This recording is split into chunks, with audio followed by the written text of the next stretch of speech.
Good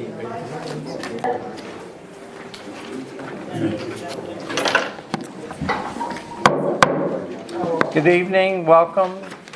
Welcome to the regular council meeting for February the 22nd, 2024. City of Freeport, please stand for invocation and pledge. Father, we thank you for the day that you've given us. We thank you, Lord, for your many blessings. We pray, Father, that you will just lead us, guide us, and direct us, and we'll give you the honor and glory for this we ask in thy name. Amen. Amen. I I pledge allegiance to the flag of the United States of America and to the republic for which it stands, one nation, under God, indivisible, with liberty and justice for all.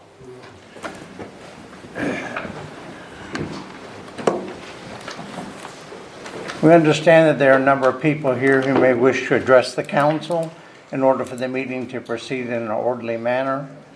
Be advised that public comments on any issue before the council will be accepted after the city council has concluded their initial discussion and received input from staff.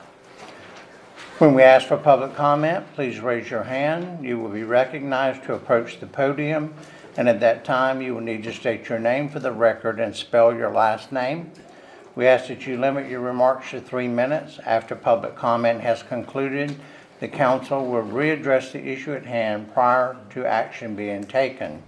We also ask that you please silence your phones and please refrain from talking during the meeting. First tonight we have the consent agenda. Under tab 1 is the regular council meeting minutes for January the 25th, 2024. Under tab 2 is net data managed service agreement addendum. Under tab 3 is the revenue and expenditure reports through January of 2024. And under tab 4 is the City of Freeport vulnerability assessment, DEP grant work plan and agreement. Mr. Mayor, Yes. I need to make some changes to the consent agenda before they approve it. Okay. I want to delete B, the net data arrangement, that's been taken care of. Okay. And I want to move D, the vulnerability assessment, down on engineering. So the engineering is here and then I explain what all that's about. Okay. Sorry about that. That's okay. So we're deleting tab 2, the net data managed service agreement. Correct. And we're moving D, the City of Freeport vulnerability, access to engineering. Yes, sir. Is there any other changes? Any additions? I would like to add on there the Welcome to Freeport sign landscaping. Are you adding that? Wait, we have to vote on the consent agenda first, right, Mayor? And then you would add items, right? This was just consent? Is that how we do it, Clay? Yes, sir. I messed you up. It's okay. I'll go ahead and make a motion to approve the changes to the consent agenda. Second. Motion's been made and seconded. Any other comments? Councilwoman Hafner. Aye. Councilman Day. Aye. Councilman Ferris. Aye. Councilwoman Brennan. Aye. Councilman Dickey. Aye. Motion carried. Now I'd like approval for addition to the Welcome to Freeport signs landscaping. Do we need a motion to accept that? Mayor, I think he has something too. I have some additions. Council IT, discussion under city manager, and also the library, painting under city manager. Mayor, I have 2 additions for city clerk, agenda item summary form, and then also an addition for records retention update. Any other? I want to add something, Mayor, under TPO minutes. I gave y'all a copy. He said TPO minutes. Oh, okay, TPO. Anyone else? A motion to approve the add-ons? So moved. Second. Motion been made and seconded. Councilwoman Hafner. Aye. Councilman Day. Aye. Councilman Ferris. Aye. Councilwoman Brennan. Aye. Councilman Dickey. Aye. Motion carried. Staff reports, parks. Good evening. Good evening. Tonight we have the pool maintenance RFQ we received 2 bids for pool maintenance. Freeport Pool Service was by far the lowest bid of the 2. You'll notice you have an updated copy of the contract that Freeport Pool Service has created versus the one that's in your book. They have a lower offer at $1,800 a month versus the $2,545 that's listed in your book. And that is due to the fact that we're going to maintain use of the liquid chlorine, the company that we use for that we fill our 300 gallon tank at $3.65 per gallon. They can't come in any lower than that, so it's easier to maintain that contract with the city, and they'll use the rest. So we're taking out those chemicals from them, so that's why it's not much lower. So that's our staff recommendation for the maintenance. So in the past, the chlorine was added into the total. We also pay for the chlorine separately. Yes, that is correct. Did we use the same company last year to do the No, contract? Yeah, so it's Hawkins Pool Company that does the liquid chlorine, and Mr. Bonds would just incorporate that fee into his monthly fee to the city. Okay, I So, understand. yes. I understand. Thank you. So we need a motion to approve Freeport Pool Service. That is correct. And Mr. Ferris has an announcement. Yes, before we vote, I recuse myself from voting Oh, okay. because I have a family member Okay. that's involved as partners with this. Oh, okay. Okay. I'll make that motion to approve Freeport Pool Service. Second. Motion's been made and seconded. Any further discussion? Any public comment? Councilwoman Hafner? Aye. Councilman Day? Aye. Councilwoman Brennan? Aye. Councilman Dickey? Aye. Motion carried. Thank you. City Manager? Yes, good evening, council. I'm going to start off before I get into the 2 things I added on, by giving Councilwoman Brandon a public apology for leaving her out of the communications on the Bulldog Road business, and not intended, but I just want to make sure I got that on the record. I really appreciate that. Thank you very much. Apology accepted. Moving on to the easy stuff. The library, you have a email in front of you from Caitlin with the Walton County Library. They are wanting to basically paint the interior wall with some kind of painting. They're going to do everything at no cost to the city. I just want to make sure y'all didn't walk in there and have an issue with it. Sure. Can I just take direction on that? We don't have to vote on That's that, correct. Yeah, you don't have to vote to approve it. Send Second permission. item, y'all have in front of you 2 different quotes from Net Data. As you know, or as some of you know, all of your iPads are, I think, over 5 years old, and some of them are failing miserably, and they're basically, Net Data is telling me they're to the point where I think Mr. Dickey's is the only one that'll even take an update anymore. So this price is for 4, but it's an individual price too. So I just need to know which one y'all want, and I'm assuming, Clay, they can just make a motion for me to proceed with whichever their choices are. That is correct. I'd like to get one You got it? too. Is that, So I just wanted the approval, I like and then it. y'all can tell me which one you want. I understand. I'll make that Yeah, that motion. way everybody doesn't have to have the same thing based on what they're doing. So if But one wants a isn't he certain, going to order 5, or if we all get Yes. one? Or he can order what he needs, even though That's this what you're says giving 4? the permission. Yeah. We might as well replace one. I'll make a motion to I'll approve that. Second it. Motion's been made and seconded to approve the purchasing of Dan book? I'm Okay. sorry? So a motion's been made and seconded. For the Okay. For him to pick one. But they don't all have to be the He says same? we get to pick what we want, so if someone wants an Okay. iPad or someone wants a laptop, you get to choose. I think is right. Right, you're just approving the individual Yeah. choices for the total, which is within the budget I've set with Sarah. Yeah. So y'all can let me know via email which one you want. Okay. Okay, any further discussion? Any public comment? Councilwoman Hafner? Aye. Councilman Day? Aye. Councilman Ferris? Aye. Councilwoman Brennan? Aye. Councilman Dickey? Aye. Motion carried. That's all I got. Thank you. City Clerk? Good evening, council. In front of you at the diocese, you have an agenda item summary form, something that Mark and I worked on. He asked me to look into this and create something that would work for us as a city. It's pretty close to Dane County's. It's an item that, a form that would be submitted when someone has a request to go on the agenda. It would be for each item. And I wanted to have you look that over and see if you were agreeable to this. I think it I looks think it would good. make the Yeah. package look more uniform, it would be more informative to the public and to staff and you. I like it. That stop is a little uniform and it's really I just a think it looks cover good. sheet, so we can all see the same stuff. I like it. Yeah. I appreciate you and Kathy working on that and getting that going. Well, good job, Kathy.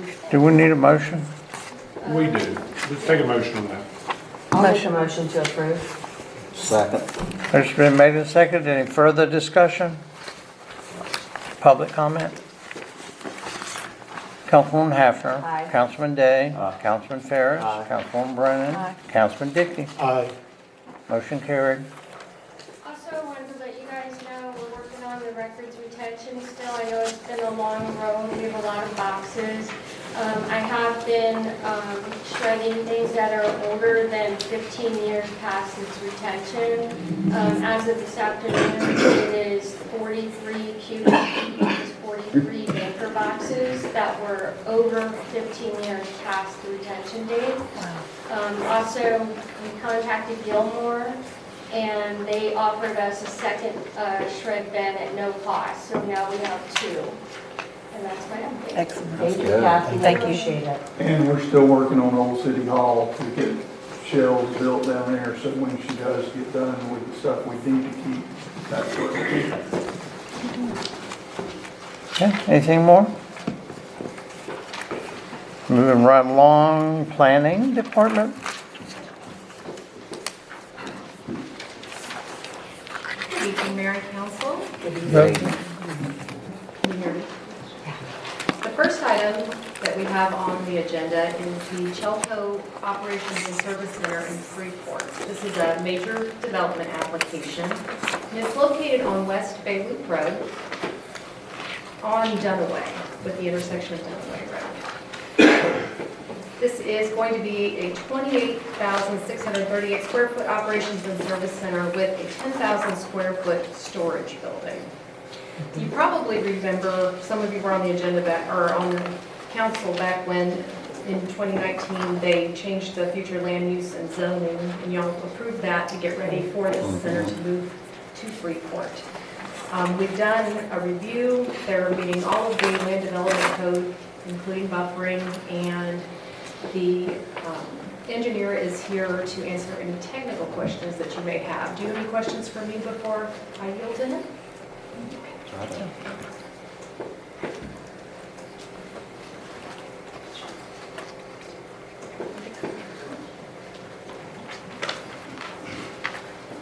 Good evening, Mayor and council members. I'm Jeff McInnes, and I'm the attorney for Chelco, and thank you for letting us be here tonight. I simply wanted to let you know that this is just a completion, we hope, of a process that Chelco started back in 2015 when they first acquired this property. And then, as your planning staff have said, we came to this council and followed all the procedures and requirements to get the property properly rezoned for the commercial use for this operations and service center.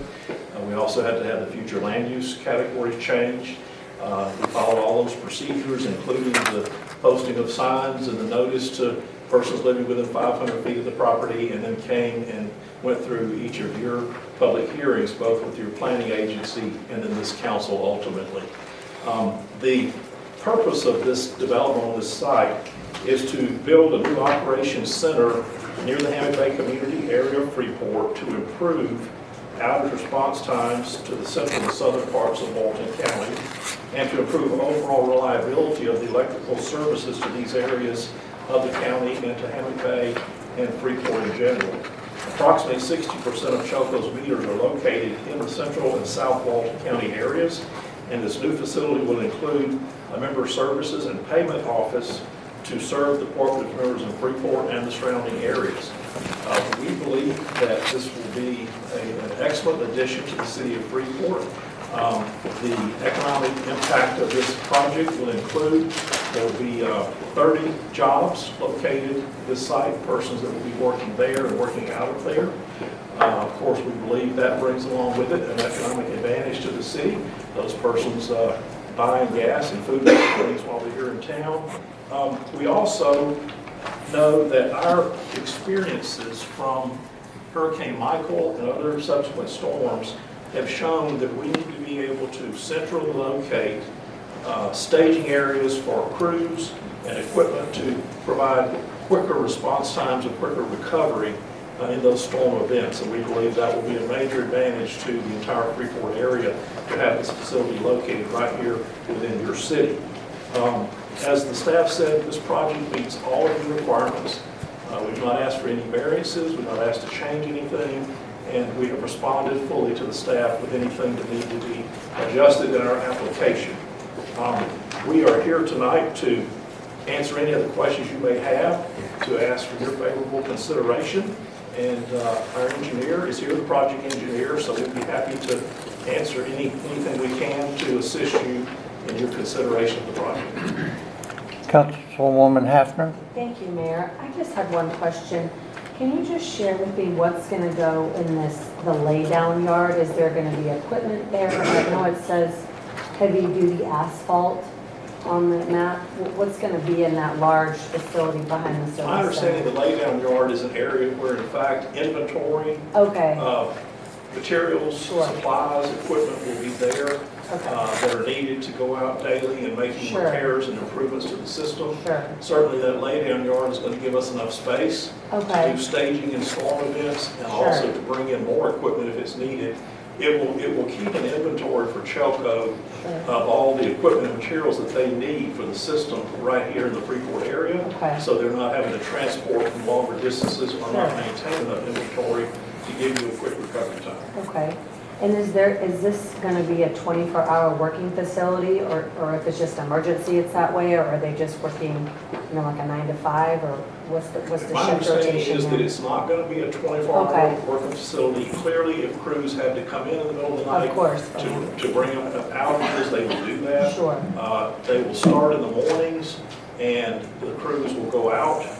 The service center staff will come into work and be there in the building Sure. during the day. The other advantage that I think this will provide to your local residents is that they'll have the ability to come in there not just to pay bills, but they can come in there and meet with Chelco engineers Sure. and other service personnel as they're working on projects here or even working on issues in their home. They'll all be Sure. available here. That's great. Well, thank you for the details. I appreciate it. Yes, ma'am. Councilwoman Brennan? Thank you, Mayor. I have a question about your service area where you're going to go in and pay the bill. Are you going to pull off of 83A directly into the parking lot to pay the bill? And is there going to be a turn lane for people that are just going there from Freeport to pay their bill?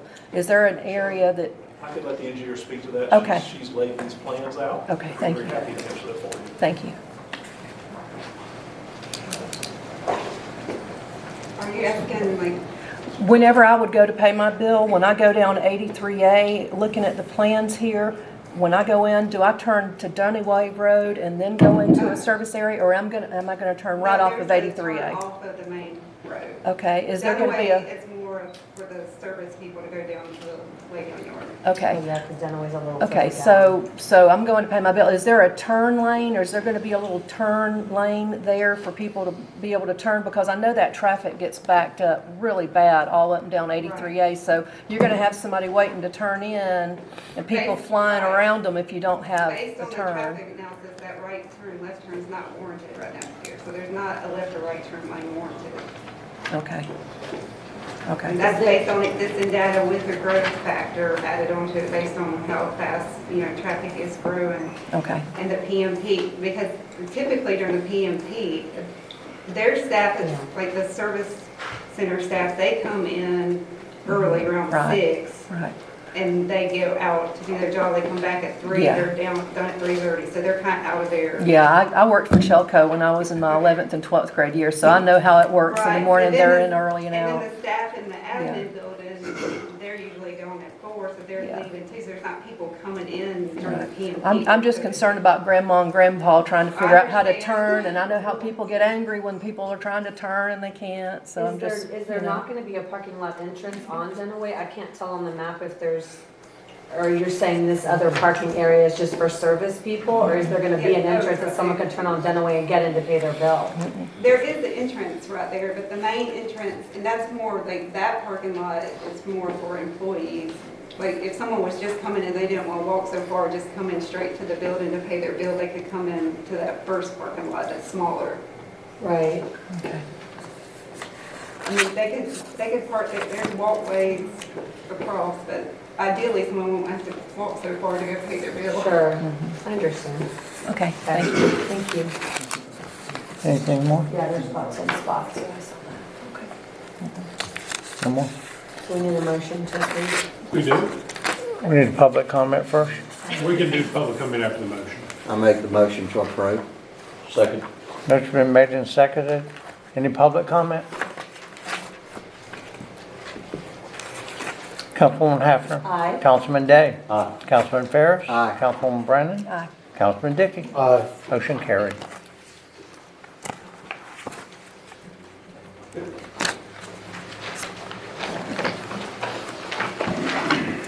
Thank y'all. Thank you.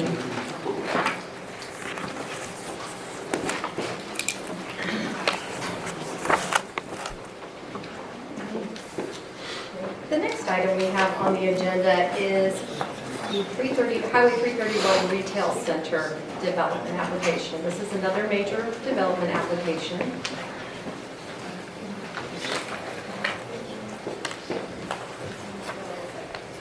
It's located on the east side of US Highway 331, just south of 850 Pizza in the Build-A-Bar Fitness Center development. It is going to be a shopping center development with 18,030 square feet of retail. It's going to have 7,727 square feet of restaurants with outdoor seating.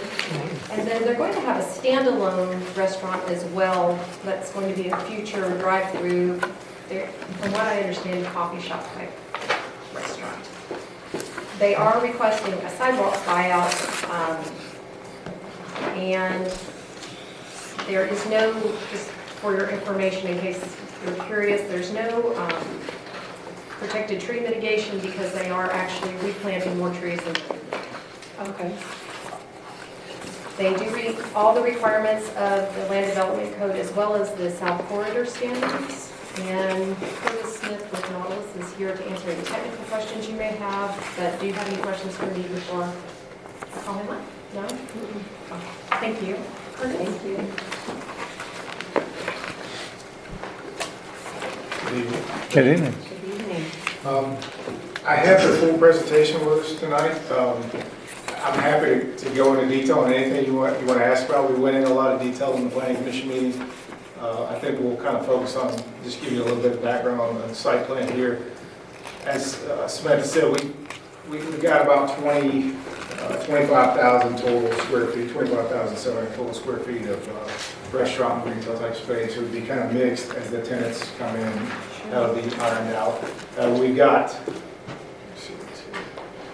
got some outdoor seating on both these end caps for some good restaurants there. We also have a cross connection going up this way that goes to the 850 Pizza. That's going to really be important for FDOT as we go through their process. We have had a pre-app with FDOT on this and determined that we needed a turn lane on 331, so there will be a new turn lane there. But they would only allow us to have a single driveway on this. The current site has two driveways, but they wouldn't let us keep both. We only are going to be permitted to have one. So we're going to also cross connect. And if that site ever gets redeveloped, they'll cross connect together. Potentially could cross connect now. It really depends on that owner if he agrees and wants to go and do that. If you go to the next slide. And this is just a look at the turn lane improvements and things. That cross connection you see kind of goes in, as you recall, that parking lot got bought out as part of the 331 expansion. But we do kind of connect a little further down, so it could cross connect there to go in. The turn lane goes quite a ways back till you get to that radio tower there. I did note in the last meeting that Unfortunately, we actually kind of wanted to do a left turn lane, although they are fairly expensive. There's not enough spacing requirements to do a left turn lane from the other direction, so they will have to come down a little further and U-turn coming from the southbound direction. And it's because of the speed is so high there. I think the spacing would only allow for left turn if we were less than a 45 mile per hour, and then which FDOT probably will not go for unless, a lot more growth happens in the area.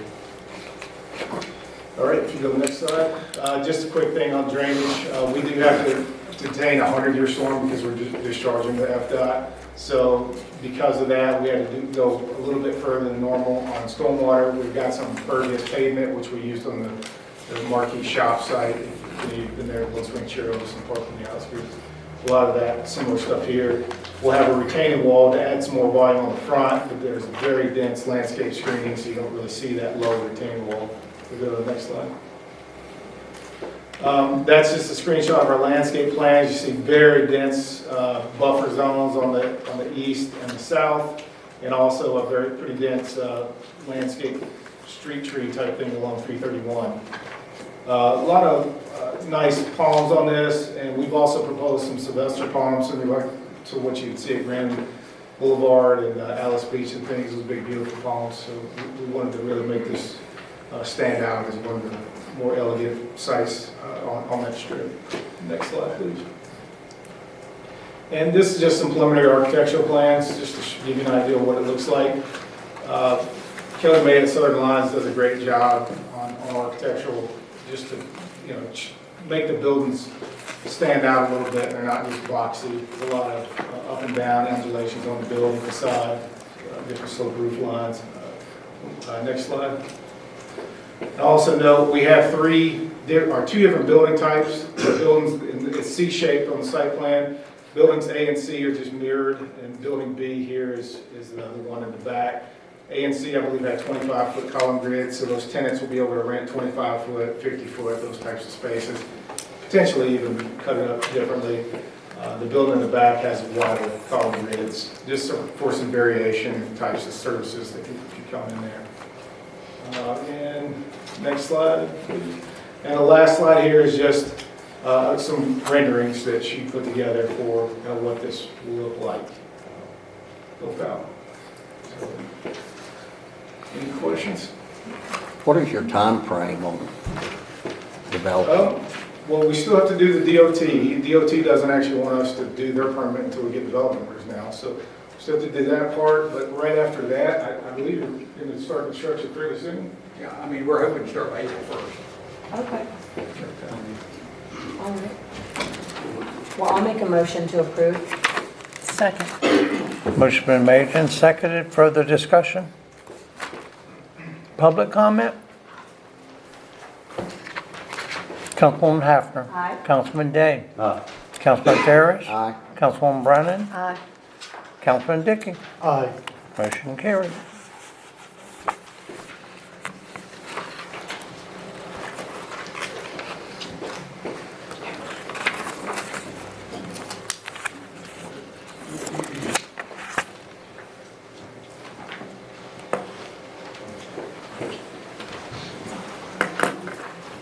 The next item we have on the agenda is a request for a future land use change and rezoning for the Watson Ellis property.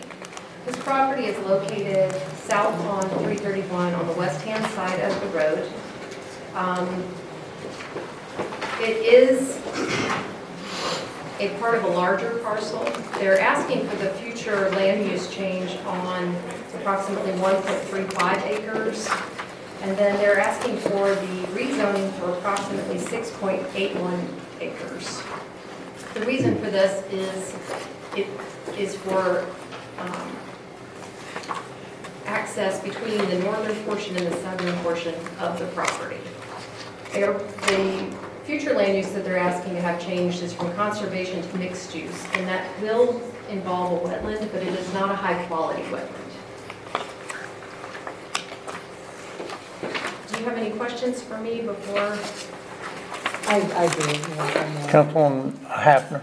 I'm sorry, can you say again you were saying they want to rezone a 6.81 parcel and then another parcel that, I don't understand what they're doing, I'm sorry. I'm sorry, let me That's explain okay. more clearly. The total acreage involved for the rezoning includes the portion that needs a future land use change in order to qualify and an additional portion. So the future land use change on 1.35 acres will go from conservation to mixed use in order to allow them to take the entire 6.81 from the little bit of conservation and a 4-point-something acre R2 property into all C1.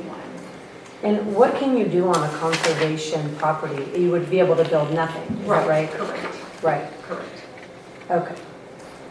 It's the two little areas, Ms. Elizabeth, that are surrounded by the dashed line up there. You can Right. see there's a place where they do need a wetland crossing. And then a smaller area, there's an environmental report in your package that testifies by a professional to the very low quality of that finger of wetland. It just doesn't function very well. It's something that they could mitigate anyway, but for the sake of cohesive development, they're asking to change it from one thing to another so it can be developed. They can mitigate it today. Yeah, but I'm not happy with the fact that this is conservation for a reason and we're going from zero, potential development It to was now an commercial old is the highest you designation can do. from way back in the day, and we've got newer information in the environmental report that's in your package that explains about the quality of wetlands and what's high quality, what's not high quality, and those kinds of things. And they are allowed to mitigate under our code now. But when they mitigate it, that area that's low quality, the wetland's gone, but they still can't use the property. So, it makes sense to change it to the other designation because that low-quality wetland is going to go away anyway through the mitigation process.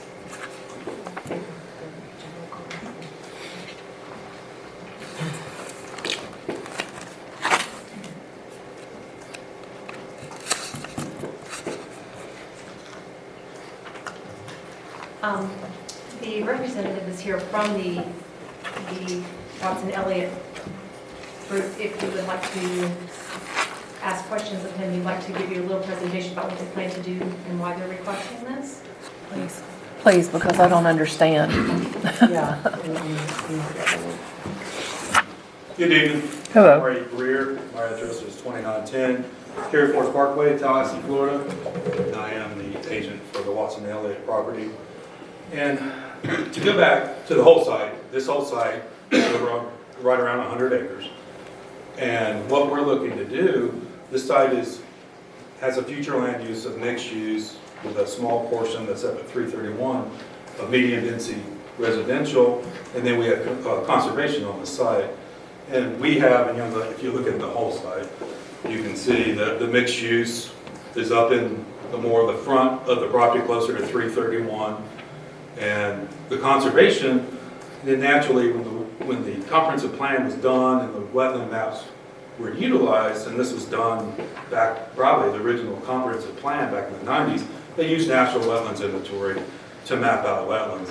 And then when you get in the field, the wetlands have changed over the years, and better data has been able to locate the wetlands. We did have a biologist go out and look at the wetlands. We have those two fingers that you can see up there that we're changing. They are two road crossings that we want to cross. There's two of them.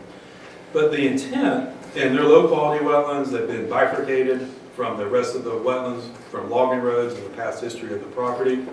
So what we're looking to do is trying to make the design for future development on the site more cohesive and keep the commercial up to the 331 side. This is why our 6.1 acres, it's all up along 331. And then allow for the residential to connect in the back. So they will have the ability to connect to the commercial. And that's the purpose of the wetland crossing that we're looking for. And it's roughly about an acre of low quality wetlands. So I have a quick question there, I'm sorry. Councilwoman So Hafner. the whole parcel's 100 acres, and you're looking at, this is what, 7, 8 acres. Are you willing to keep a 6 or 7 acre section out? If, instead of moving that conservation, are you willing to keep something else out to make up for that? Or do another type of green area or something to kind of make up for that? Yeah, and we do. We Acreage? have a significant amount of conservation on site. Other conservation property, the whole backside towards Okay. the water is conservation. That will remain Okay. conservation and open space. Yeah, the only impact we will have would be that 1 acre. How much of that, I see, because the blue is the mixed use, how Yes. much of that is developed, property that can be developed as it is now? And it's up in the front, this area right here is probably about 35 acres. It's just Okay. in the front. And is that the main portion that you want to develop, Yes. is the 35? Okay, I understand more. Okay. Yeah, then the back portions would remain. And what is the intention, if you're doing commercial, are you doing multi-unit housing, or what is the, No, it would be a commercial development. What we're wanting to plan for the property is commercial up in the front, closest to 331, and then connect to the back and have residential back there. okay, I understand, thank you. And you would need this change so you could I connect get the what two he's saying. properties? Yeah, I get it. Thank So we you. can connect to that makes residential sense. to commercial. No, I That's, understand. yeah. Thank you. Thank you. Any other questions? Any other questions? Anybody? Thank you. Thank you for the explanation.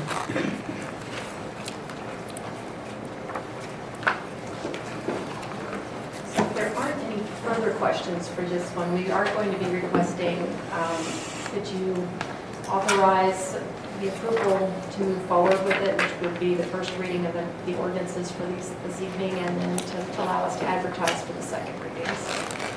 And there are 2 ordinances, one for the future land use change and one for the zoning. So we'll need 2 motions, one for each.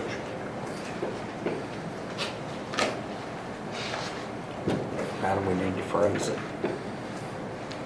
Clay, There'll how, be a motion to approve, let's do the land use amendment first. I'll make that motion to approve land use. I'll second. Motion been made and seconded. Any further discussion? I'll just say one comment. I definitely was concerned when I first saw it, because I'm not big on zoning changes, but I understand if you explained it to me, so I feel good. I understand it's a small portion of a large piece. It's already done that way, so I feel good. Any other discussion? Any public comment? Councilwoman Hafner? Aye. Councilman Day? Councilman Ferris? Aye. Councilwoman Brennan? Aye. Councilman Dickey? Aye. Motion carried. So now we'll need a motion to approve the rezoning. Make a motion to approve rezoning. I'll Second. second. Motion been made and seconded. Any further discussion? Public comment? Councilwoman Hafner? Aye. Councilman Day? Councilman Ferris? Aye. Councilwoman Brennan? Aye. Councilman Dickey? Aye. Motion carried. Thank you. The first ordinance is an ordinance amending the comprehensive plan of the city of Freeport, specifically the future land use map, specifically the parcels identified with reference numbers 22-1 south, -19, -23,000-020-0000, 22-1S-23030-000-0760, 22-1S-190-23030-000-0770, 22-1S-190-23030-000-0780,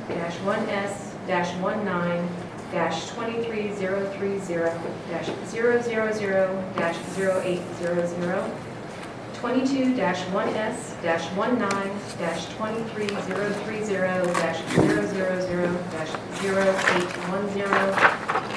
22-1S-190-23030-00820,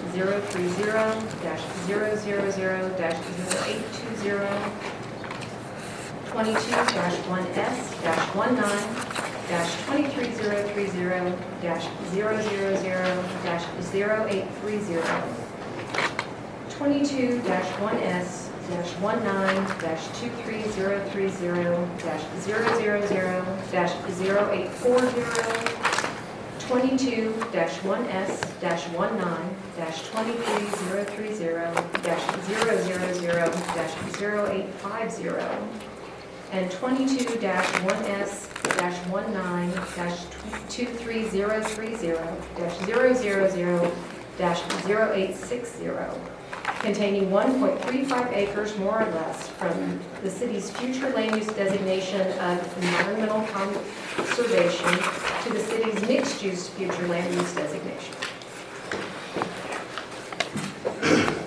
The second ordinance is an ordinance amending the zoning map series included by reference in Article 3 of the Land Development Code of the City of Freeport, specifically the parcels identified with property reference number 22-1S-119-23000-020-0000, 22-1S-19-23030-000-076, 22-1S-119-23030-000-077, 22-1S-119-23030-000-078,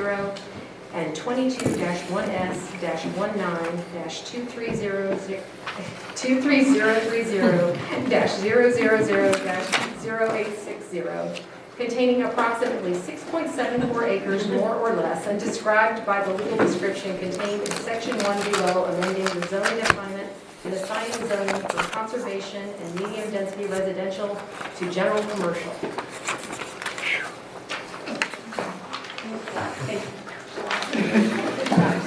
Good job. Repeat it again. Did you miss one?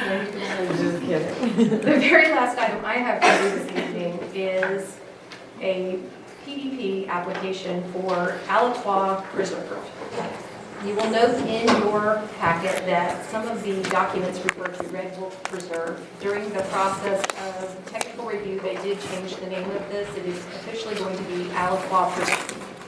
It's a residential PDP located on the west side of Bay Loop Road East, just about 1.4 miles south of Highway 20. And just to put that in perspective, it's pretty much across from Cross Creek Shore. The acreage is 727.4 acres. It is only actually proposed to be 40 single-family lots. To put that in perspective, that many acres at residential or rural village could have 1,454 units. They are also requesting about 36 acres of RV and boat storage towards the front of the development, and it is going to be a gated development.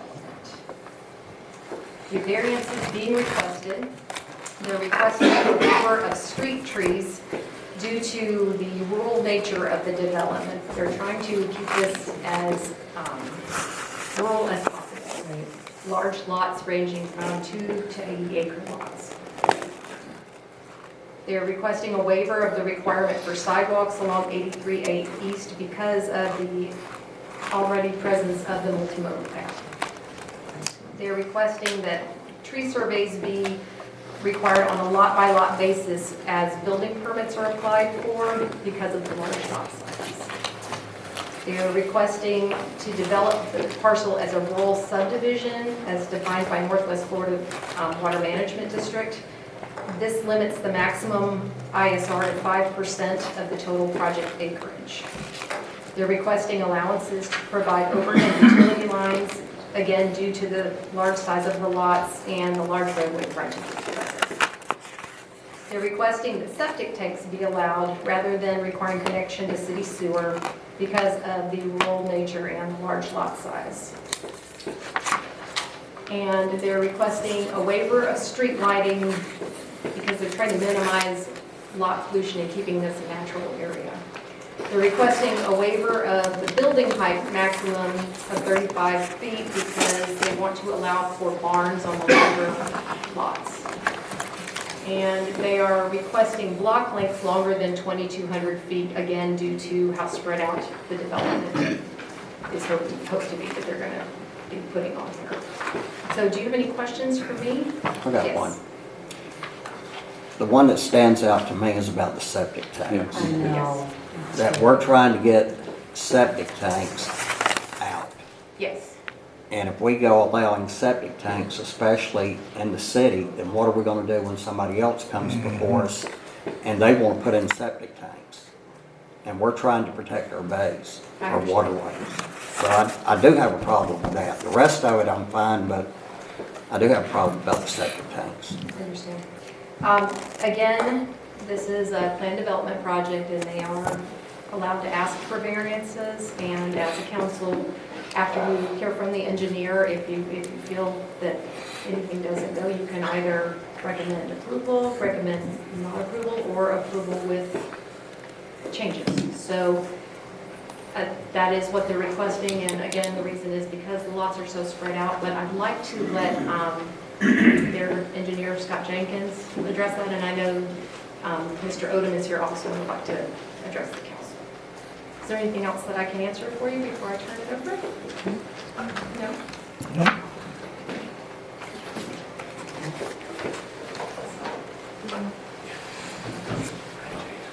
I'm going to try to put these where everybody can see them.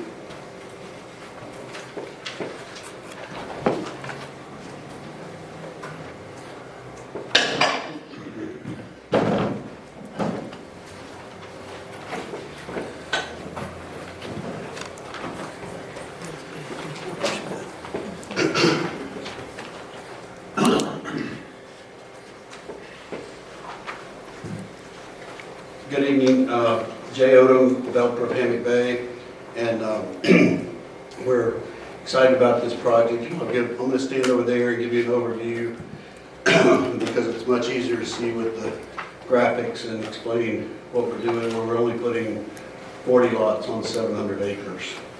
And I can address directly the septic tank issue because these lots are so gigantic with 40. If we continue this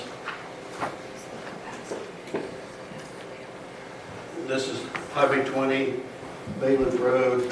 So you can see all of Hammock Bay here with the much denser development and parts we've done down here.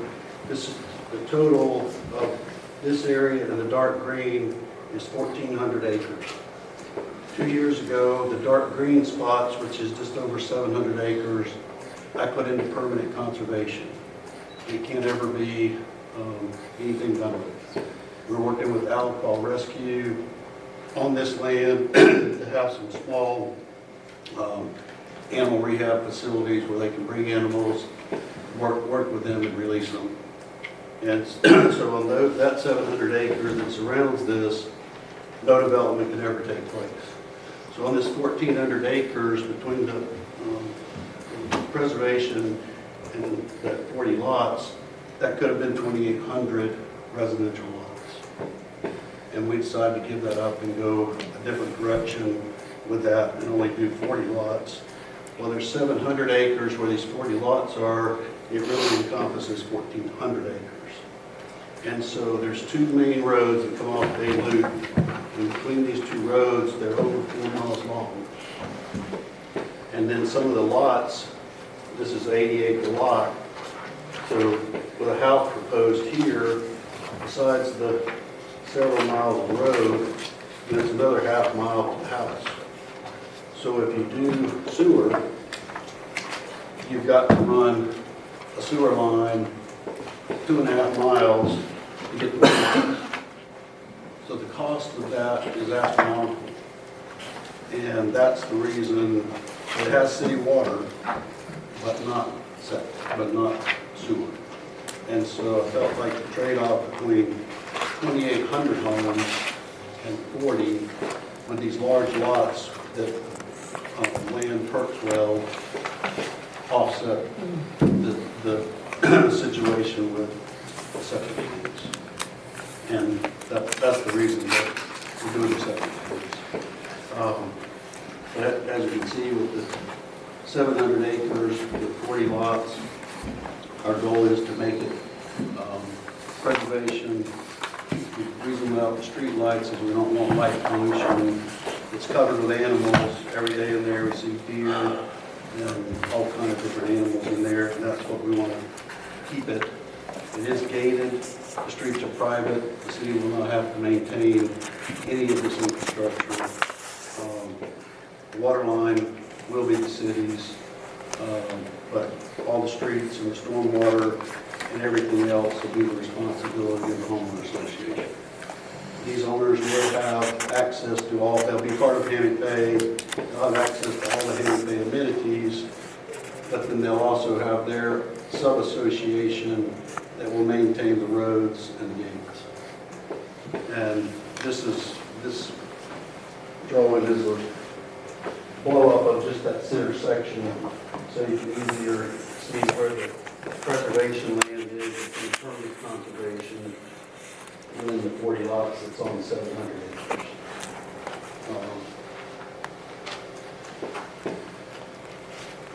So it's a very low density project on a lot of acres. It's beautiful in there.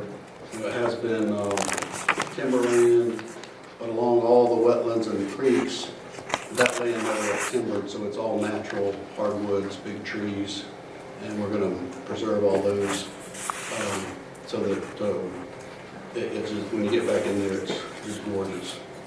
So I understand your concern on septic tanks. I think your answer to somebody else that comes in and says they want a septic tank, if they have 700 acres with 40 lots on it, you might consider that. If they come in and they have an acre lot and they want a septic tank that's on a street with sewer in it, that's a very different situation. It's a good project you're doing, but I have the issue about the septic tanks. We're trying to get septic tanks out and get sewer, city sewer. The cost of the sewer is so high that for the price that I'm going to sell the lots, I can't sell them. I'll have to, the only way to do it is significantly raise the price of the product. So that's Bear Creek there too, it's going to feed right into it. Well, today with the septic tanks the way they are, with the regulations on them, the way they make you do it, and the perk rates on this land, that's not going to be a problem. You're still right at sea level right there, it's not going to percolate that well.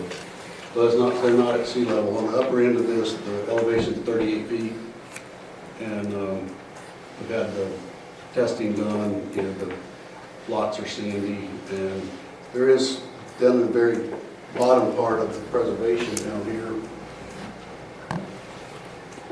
Down here it does get lower, it's still planted pines, but this part up in here and up in here, not much else you can see.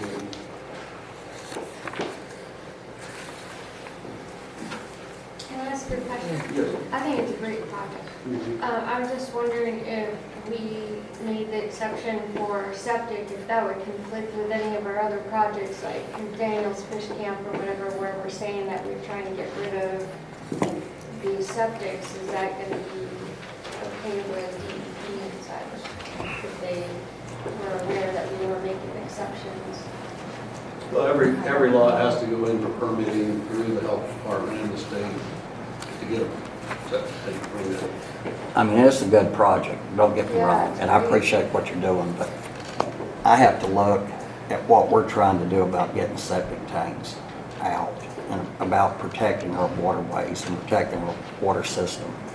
And that's one thing that we've said on this council trying to do for years, is to get people off septic tanks. And I just think we're Well, that probably opening up a would can of change it. I think we worms. could change it to 1,400 lots. That's what I was trying to avoid. Mr. Irvin, do you know what the soil, the sand, the soil types are there? The majority of it is, I don't know the technical term, but it's sandy soil. It has a high perk rate. Could we just take a brief recess? I'd like to talk to some staff just for a minute, just in the conference room, just a couple questions. We have our engineer here also. Yeah. Would that be okay for us to just take like a 5-minute recess real quick? Okay. We'll recess this meeting for 5 minutes, please. I'd like to resume the meeting, please. Mayor, if I can. One other point that I got is under the city's current rules today, if you have city water and a 1/4 acre lot, you're allowed to have a septic tank. That's in the city rules right now. So I'm not asking for something that's not allowed in the city, but I'm asking for it on a massive scale of this size. And so if I came in and pulled a building permit on a 1/4 acre lot in the city with water, I'm allowed to have a septic tank. Can I ask? Councilwoman Brandon. Thank you. I love this project. Jay, I think this is wonderful, but like everybody else, we've had all of these things. My question is, what about a package plant? I mean, I know that's not something we want to be throwing out, but I know that some of these other places that were so far away from sewer, they put in a package plant, and I don't. But it's not the issue of getting to the sewer plant. The sewer line, the city's got a sewer portion in Bailey Road. It's the problem of from here to the road is a mile, and that's another 2 miles to here. And so with only the Even if you put one centrally located, it would still be miles because of the acreage. But the cost of a package plant in here is not feasible. feasible. Okay. And also, just from a Okay. technical standpoint, I don't think you'd have enough flow Okay. there. It'd be similar to 40 lots. If you remember Blackstone, they put in that little package plant up there. And I think they had to dump dog food in it to make it run from time to time. So they just didn't have enough But flow. that was for a lot more lots. Oh, yeah, for a whole lot more lots. This is for 40, a package plant. Okay. Councilwoman Hafner. Thank you, Mayor. I got to just kind of talk to staff a little bit through something maybe we could do. So, Clay, is there anything the city can do if we could work with Mr. Jay? You're a wonderful developer. You do amazing work. You really do. I mean, amazing. But I have concern about the septic tank being by the water as well. So I want Clay to share with maybe something the city could do to help out if we didn't do the septic tank, Well, I mean, I guess it's up to the city. I or the mean, council could approve it. certainly, certainly it will be his obligation to put that infrastructure in. There'll be a cost to that. Basically, the most you can do at this point, if the city did decide it wanted to approve this but could not agree to the septic tank, because you did move from an impact fee to a capacity fee model, you have more discretion with that. We're dealing with 40 lots, ballpark $500,000 in capacity fees is what will be due. If the city felt that it was that critical to, and in the public interest, to have the septic off of this area and to have the sewer put in, you could agree that if he puts in the infrastructure that he'd otherwise be required to do sewer, that you could waive the capacity fees in full. It's not something we can do under impact fees, but that is at least one financial thing the city could do. That's roughly about $500,000. Now you put 1,400 lots in, It was like 18. and you connect it, it's gonna be 17 million. Yeah, 17, 18 million. I'm not sure I would recommend you waive $17 million, though. No, but does that help? Would that be any help if if the council wanted to waive the capacity fees? It's about, I don't know, $400,000 or $500,000, we were trying to do some math. Compared to the cost of the sewer, it's minimal. And I don't, you know, I don't want to ask you to do that. I'm not here to ask you to give up money to do that, but I think, Scott, you can tell me. But to me, not having the septic, I would rather give up the money and not have the septic tanks there. Like, that's kind of how, for me, that's how I feel about it, But I think that we're having a discussion that actually the city code already allows me to do this. Right now, the city code says if you have a 1/4 acre lot in the city limits of Destin, in the city limits of Freeport, on city water, you can have a septic tank. So I meet all those requirements by a long way. So then why is it under a variance if Well, it's? There's a table in Article 3 that if public facilities are not available, either one, under the state of Florida, you have to have at least a 1/2 acre lot for a well and a septic tank. And then it breaks it down. If public water is available, but sewer is not available, then you can build on a 1/4 acre lot. And then when sewer and water both are available, then it goes into your densities that are established under your But zoning sewer could be codes. available. And that's why it's a variance, because sewer is available, you're saying, but our code says if it wasn't available, it wouldn't be a variance, Under my right? scenario, under my thought of this, sewer is not available. Sewer is available miles away. But it's available. It's available per the statute, but what he's addressing is a practicability issue as opposed to a true unavailability issue. It And wouldn't so- be before, it would not be, I assure the council, this one would not be before you with this request if it was as simple as saying, it's unavailable, he can do that. And who? That's the hard part. So is It's each It's land, economically unavailable. is each landowner responsible for their septic tank and their upkeep? What if one's failing? I mean, how are we gonna? We can put that in the HOA documents that if somebody, if that situation arose, the HOA has the right to fix that and either charge them or lien the property for it. We can make that an HOA. And we could, you know, in the technical review of the part of this, we could have a requirement that we go to the health department and have all of these lots assessed and permitted for septic before we get the technical part of this, the engineering part approved. So I have a question, Clay. Yes, sir. And please don't anybody throw anything at me. What if the city was willing to meet Mr. Odom halfway, so to speak, for the initial 2 miles and 1 mile or whatever it is to get the distance down so he doesn't end up having to run it the whole way? Because it's not going to be a very can we big do pipe, that? and I would have to defer to the guys at Dewberry about this, but That, we're not talking about a 10 or 12-inch main, we're talking. what was that, Scott? Well, he had a response before I did. Oh, yeah, do you mind? Go ahead. Okay. I'm Scott Jenkins with Jenkins Engineering. This is the anti-development. This is the one that I've been wanting to do for 23 years, really. It's like these huge lots on a beautiful piece of property that just don't fit. They don't fit in the mold. So we have a couple of choices. We can look at doing low pressure systems where you have grinders, you know, in each lot, and you would run a smaller force main. It's just so long, I don't think we could get it to work, honestly. There's so much head loss in the small force main that I don't know that we can find a low pressure system that would really work very well. Your other option would be to do gravity and put in lift stations. Incredibly expensive, and by the time you run all that, it gets incredibly deep in those areas. I think with the larger lots, the natural nature of the development, and I completely understand the concerns about septic tanks, but I think you get so much more benefit by having lower impervious areas, by having so much natural area, by having wider buffers, by leaving the creeks the way they are. I just think it outweighs the issues with septic tanks. In this case, because the lots are so large. I mean, my suggestion would be, like Jay was suggesting, would be during the technical phase, we could do a design for each lot and take it to the health department, permit it. We could do it to a higher standard if you wanted us to do that, probably. Come back at that time and present that to you and see if you're more comfortable with that. At least that way you have a state agency that's reviewing it also. But that's really, it's a kind of a catch-22 here. You know, you get all the benefits of giant lots, but the difficulty of building infrastructure for them. And that's why you don't see it very often. Councilman Day?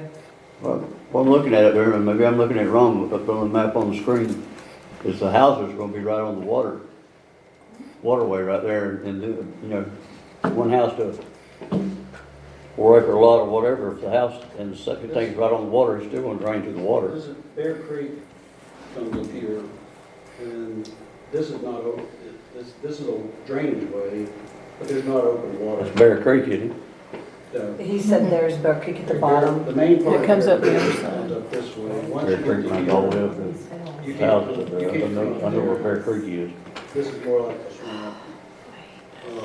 But And the way the banks are, you're several hundred feet away from being able to build close to open water out there. I mean, there's definitely, you know, there's vegetation and things that can keep you from doing it. But we're, that can't solve, it's just one of those things that can't solve. It's an economic problem. And we thought that with 1,400 acres and 40 lots, maybe that would overcome that. So that's all I can ask. And I appreciate your consideration.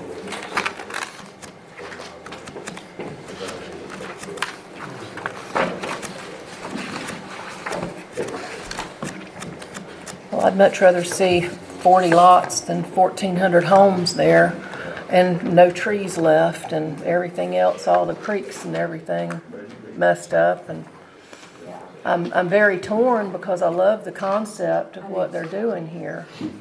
I do too. Can we just put want some tougher more. septic tank rules in, or like it can't be That's within kinda so what I'm far saying. from the water? Can we try for Those are some of already- that? Those are in place. I mean, And unfortunately, that's a state regulation. The Yeah. state regulates, and I would say, I know where you're going with that. I would just be very cautious that any regulation we put in, the state's gonna permit it to the health department the way they see fit, because that's their province. So while we wouldn't be passing a law to do it, it's not true preemption.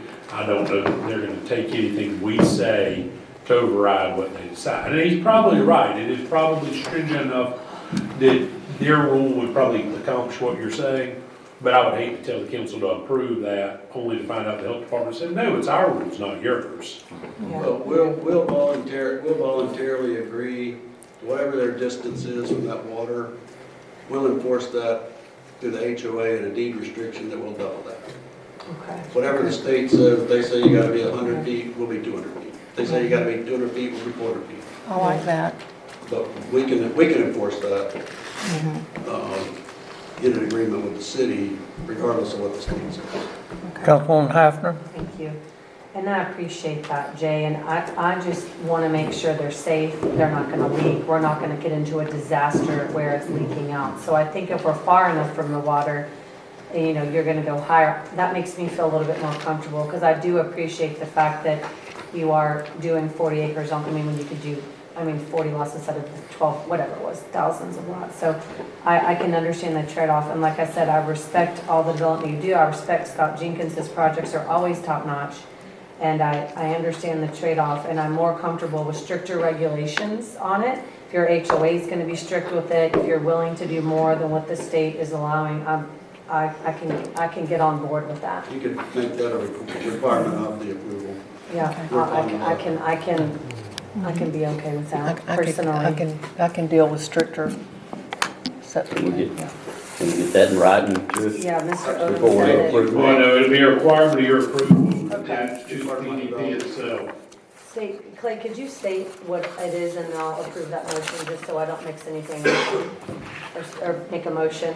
Then what we would require is that as part of the PDP approval, conditional PDP, in the development order, in any development order issued thereunder, as well as any other permits or approvals issued thereunder, the requirement would be that the city would permit septic tanks on these 40 lots, provided that the developer exceeds state regulations and does so through both the covenants and restrictions placed through the owners association, as well as through deed restrictions regarding the monitoring and installation of septic tanks. And That then way- he said he that would way- double that space.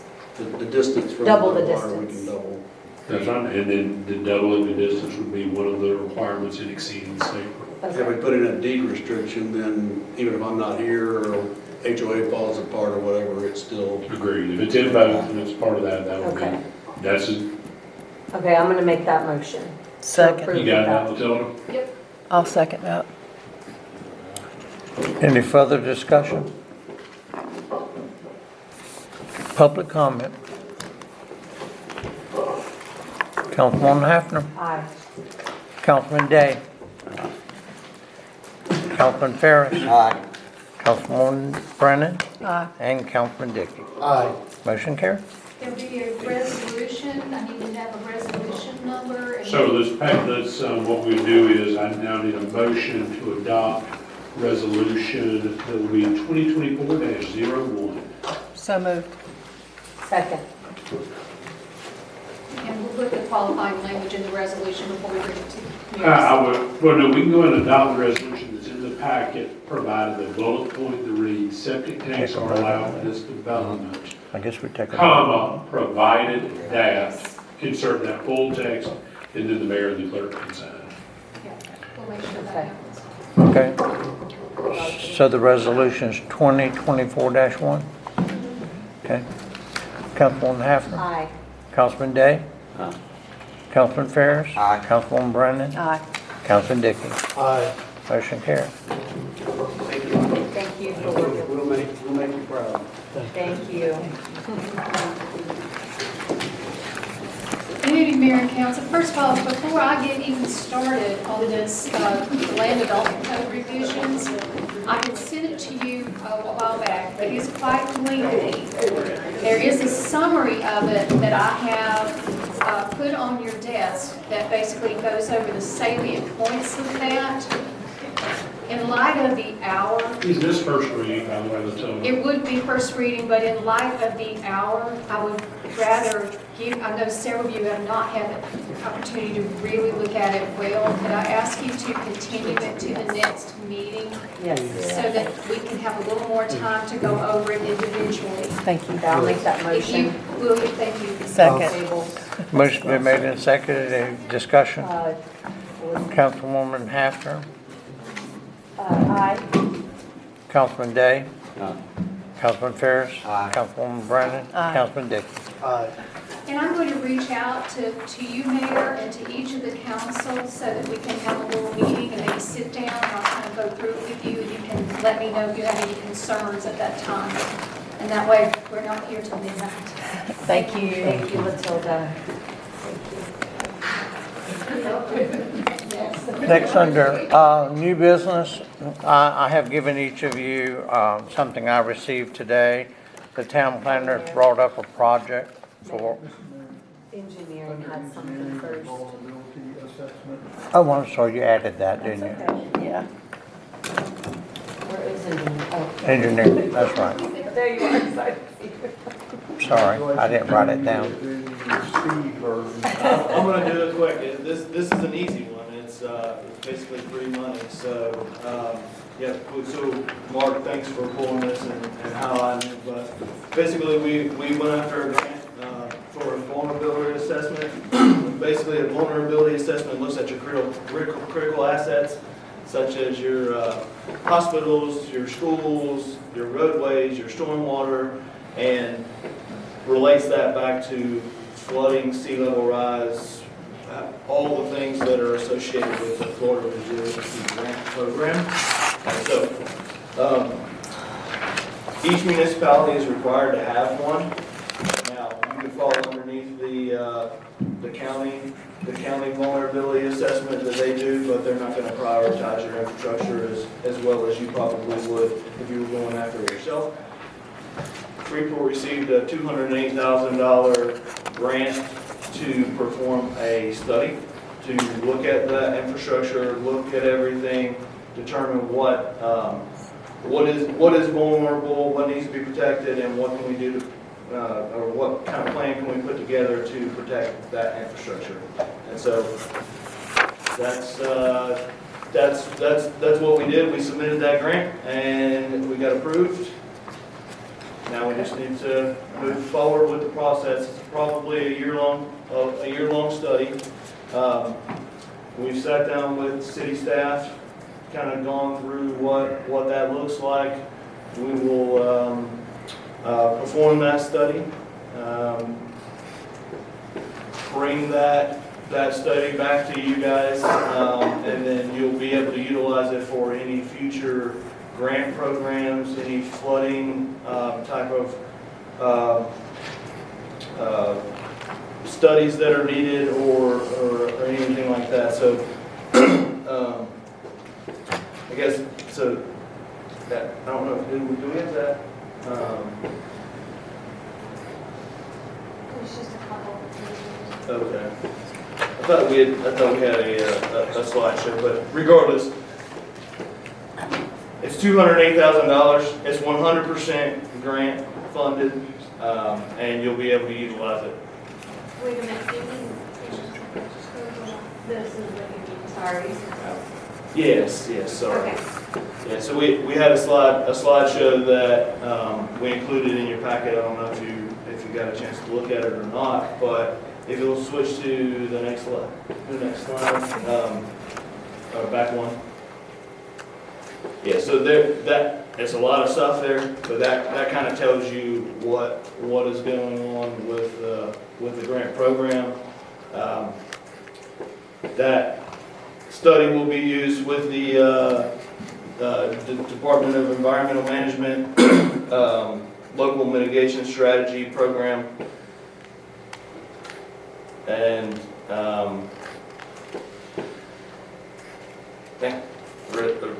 the reality is it's free money. You'll be able to utilize it for future grant programs. You need a motion for us to approve. We do, yes. So Make a moved. motion for approval. Second. Sorry.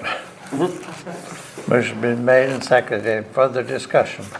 One other thing, just to be clear, this is not a Freeport thing, this is a Florida thing. They're asking for community. Yeah, all communities need to have. All communities need to have it. Any public comment?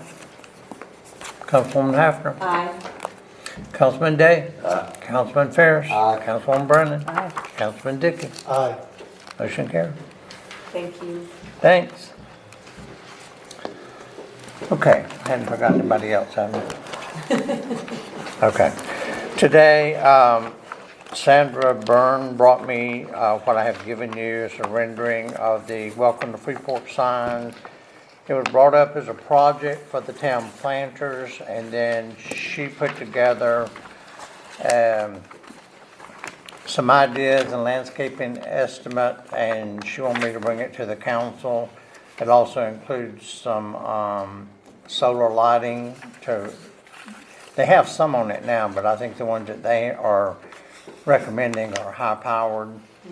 None of the signs except the one at Hammock Bay has any landscaping whatsoever. They just thought it looked better with. She had a picture of without. Sure. And then that one. However, the estimate she gave you included landscaping company doing the installation, which was an extra $2,400.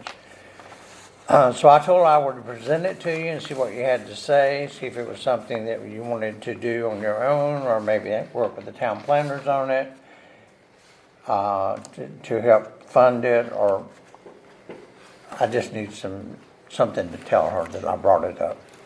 So Mayor, is she asking for the city to give the funds for town planners to do the design? I'm Yeah. sorry, I just want to make sure that's right. That's my understanding. Here, Bonnie, can I address the council for a second? I'm sorry. I want to address the council.